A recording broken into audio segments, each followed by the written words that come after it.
Hi Rosy family, welcome back to Rosy creations యాత్ర 2. ఇంతకుముందు మనం ప్రీవియస్గా చూసిన వీడియోలో మహాకుంభమేళా మరియు అయోధ్య బ్లాగ్స్ అయిపోయినాయి. ఇప్పుడు మనం కంటిన్యూ చేయబోయేది వారణాసి కాశీలో నుంచి. ఇక్కడ మన కనబడే టెంపుల్ శ్రీ కాశీ విశ్వనాథ్ శివుని టెంపుల్ అన్నట్టు. ఇది చాలా అంటే చాలా ఫేమస్. ఉత్తరప్రదేశ్లో ఉన్న ఈ టెంపుల్ని స్వర్ణ దేవాలయం కూడా అంటారు, అంటే గోల్డెన్ టెంపుల్. ఈ కాశీ విశ్వనాథ్ టెంపుల్ 12 జ్యోతిర్లింగాల్లో ఒకటన్నమాట. ఈ టెంపుల్ 1585లో మాన్సింగ్ ఐ మరియు రాజా తోడేర్మల్ ఇంకా 1780 మహారాణి అహల్యాబాయ్ గోల్కర్ ద్వారా 1835 బంగారు పూత మహారాజా రంజిత్ సింగ్ ద్వారా సిక్కు సామ్రాజ్యం 2021 కాశీ విశ్వనాథ్ కారిడార్ ప్రధానమంత్రి నరేంద్ర మోడీ గారి ద్వారా జరగడం జరిగింది. ఇప్పుడు మనం చూసేది మణికర్ణిక ఘాట్ అన్నమాట. ఇక్కడ దహనం చేయడం వల్ల ఇక్కడ ఉన్న నమ్మకం ఏంటిదంటే ఆత్మ శాంతి కలుగుతుందని చెప్పి ఒక నమ్మకం ఉంది. ఇక్కడ చూడండి ఎంతమంది ఒక కాడనే మనం భయపడకుండా ఉన్నారో. మన దగ్గర ఎక్కడన్నా కాల్స్తే మనం 1 కిలోమీటర్ దూరం ఉంటాం, కానీ ఇక్కడ చూసుకుంటే చూడండి చుట్టుపక్కలంతా ఎంతమంది చూస్తున్నారో. అలాగే ఇక్కడనే దహనం చేయడానికి కారణం ఏంటిదో ఒక 3 స్టోరీస్ అయితే చెప్తున్నారు ఇక్కడ వాళ్ళు. ఫస్ట్ వచ్చేసి పార్వతీదేవి తన చౌపోగుని అంటే మణికర్ణికని కాశీ దగ్గర దాచిపెట్టి శివుని దగ్గర కోరుకుంటుంది అన్నట్టు, నా చౌపోగుని వెతికి పెట్టుమని. అప్పుడు శివుడు కాశీకి వచ్చేసి ఇక్కడనే ఉండిపోతాడన్నమాట మణికర్ణిక కోసం. అంటే ఇక్కడ నమ్మకం ఏంటిదంటే అక్కడ ఉన్న దహనం చేసిన వాళ్ళ చెవులో వచ్చి శివుడు మణికర్ణిక కనిపించిందా అని చెప్పి శివుడు అడుగుతాడని చెప్పి ఇక్కడ నమ్మకము. అడగడం వల్ల మనం మోక్షం కలుగుతుందని చెప్పి ఉంటుంది అన్నట్టు ఇక్కడ. అలాగే ఈ రెండో స్టోరీ ఏంటిదంటే హిస్టరీ ప్రకారం శివుడు సమక్షంలో విష్ణువు ఇక్కడైతే ఒక గోతిని తవ్వుతాడు. ఆ గోతిలో తన స్వేదంతో నింపుతున్నప్పుడు తన చెవి మణికర్ణిక అందులో పడడం వల్ల ఈ ఘాటుకి మణికర్ణిక ఘాట్ అని పేరు వచ్చింది. అంటే ఇలా చాలా స్టోరీస్ ఉన్నాయన్నమాట. ఇప్పుడైతే మనం చూసుకోవచ్చు ఇక్కడ దహనం అయితే జరుగుతుంది.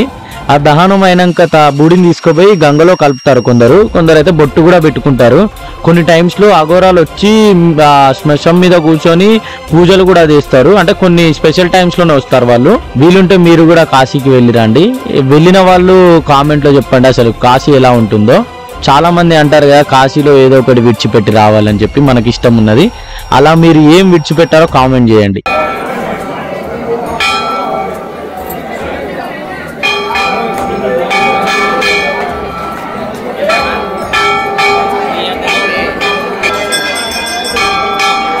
మనకి కాశీ అంటే గుర్తుకొచ్చేది చాలా మందికి అఘోరీలు అన్నమాట.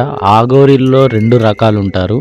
నాగసాధు అనే వాళ్ళు ఉంటారు, మామూలు అఘోరి అనే వాళ్ళు ఉంటారు. అది దీక్ష అంటారు.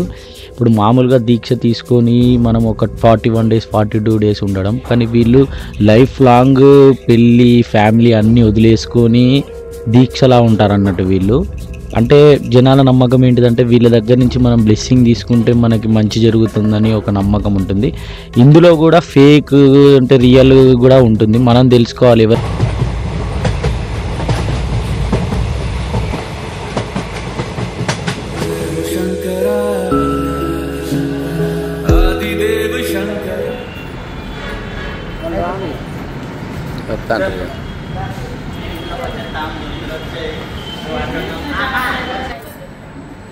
ఇప్పుడు మనం చూడబోయే టెంపుల్ మధ్యప్రదేశ్లోని దేవాస్ టేక్రీ. ఈ టెంపుల్ హిల్స్లో ఉంటుంది. మాతా చాముండి టేక్రీ, దేవాస్ మాతా టేక్రీ మరియు దేవి వైష్ణవి కొండ అని కూడా పిలుస్తారు ఈ టెంపుల్ని. ఈ హిల్స్కి వెళ్ళాలంటే రోప్ వేనే ఉంటుంది. ఈ హిల్స్ మీద చాలా టెంపుల్స్ ఉన్నాయి. దేవి చాముండా మాత ఆలయం మరియు దేవి తుల్జా భవానీ మాత ఆలయం, కాళికా మాత ఆలయం, హనుమాన్ ఆలయం, భైరవ బాబా ఆలయం, కోకో మాత వంటి చాలా దేవతల గుడిలు ఉన్నాయి ఇక్కడ. టేక్రీ అంటే మీనింగ్ హిల్స్ అన్నట్టు. ఈ టేక్రీ అనే ఈ గుడిలు 9వ శతాబ్దం అని కొందరు అంటున్నారు. కొందరేమో 1100 నుంచి 1200 సంవత్సరాల కిందటి నాటిది అని చెప్పి మరికొందరు చెప్తున్నారు ఈ టెంపుల్స్ గురించి హిస్టరీ. మన సౌత్ సైడ్ కన్నా నార్త్ సైడ్ బాగా దేవి మాతలను చాలా పూజిస్తారు. అక్కడ చూసుకోవచ్చు లొకేషన్ హిల్స్ మీదకి వెళ్ళి ఎంత మంచిగా కనబడుతుందో. ఇక్కడ మనకి చాలా నవరాత్రిల టైంలో చాలా బాగా చేస్తారు. టైం ఉన్నప్పుడు మీరు కూడా విజిట్ కాండి. హిస్టరీ ప్రకారం మాతా సతీ రక్తంలోని కొన్ని చుక్కలు ఇక్కడ పడడం వల్ల ఈ హిల్స్లో శక్తిపీఠం రక్తపీఠం అని పిలుస్తారు. ఇక్కడ ఈ హిల్స్ మీద టెంపుల్ని. ఈ ప్లేస్లో రక్తవాహిని చాముండా మాత మరియు తుల్జా భవాని దర్శనం ఇచ్చారని చెప్పి ఇక్కడ ఉన్న ప్రజల నమ్మకము. అప్పటి నుంచి తుల్జా భవాని మాత మరియు మహాచాముండా మాతని ఇద్దరు అక్క చెల్లెలుగా భావిస్తారు ఇక్కడ.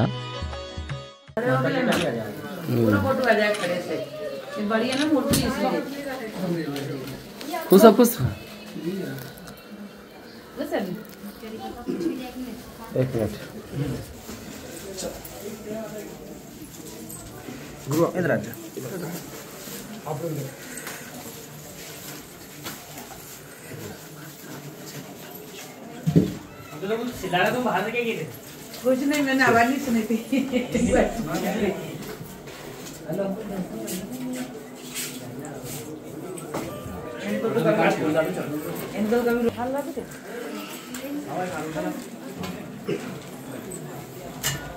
थोड़ा सा कैमरा साइड में कर दो, कैमरा लाइव चल रहा है। एक चुंदरी को एक नारियल दे दो उनको हाथ में।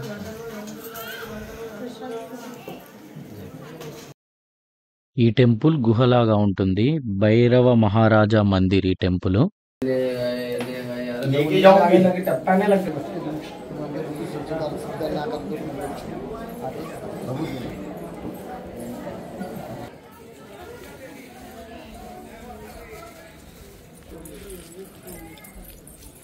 మీద అవతారాలు ఎక్కింది.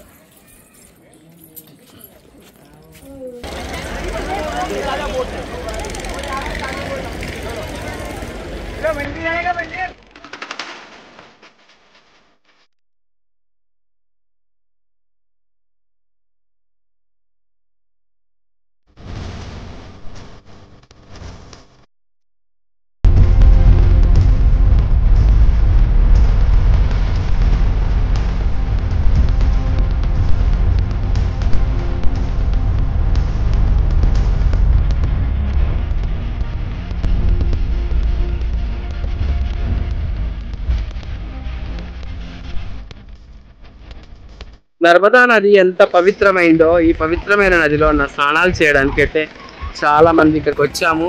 ఇది కూడా ఇక్కడ త్రివేణి సంగం అంటారు. మేము పడవలో ప్రయాణం చేసి ఇక్కడి వరకు అయితే వచ్చినాము. ఇదిగో మా పిల్లలందరూ కూడా చూస్తారు కదా మా వీడియోలో, వాళ్ళు దిగి ఇక్కడికి వచ్చారు. ఇది త్రివేణి సంగం. ఇక్కడ కూడా త్రివేణి సంగమం ఉంది.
చూసారా ఫ్రెండ్స్, మేము ఎన్ని మాటలు పడాలనో.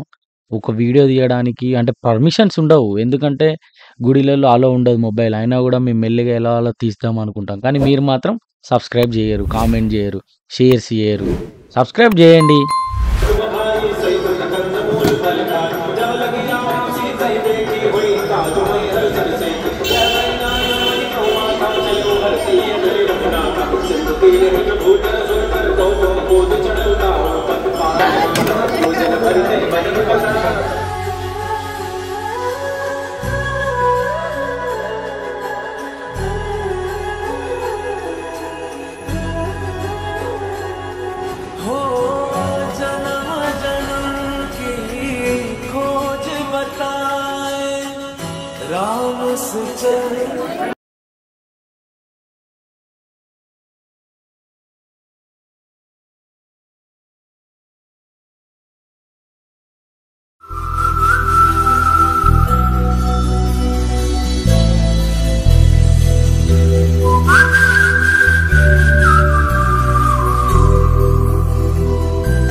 చూడు శివ శివ లీలా శివ శివ పోళా శంకరుడా నీవే శంభో శివ శివ సాంబా శివ శివ చూపించు నీ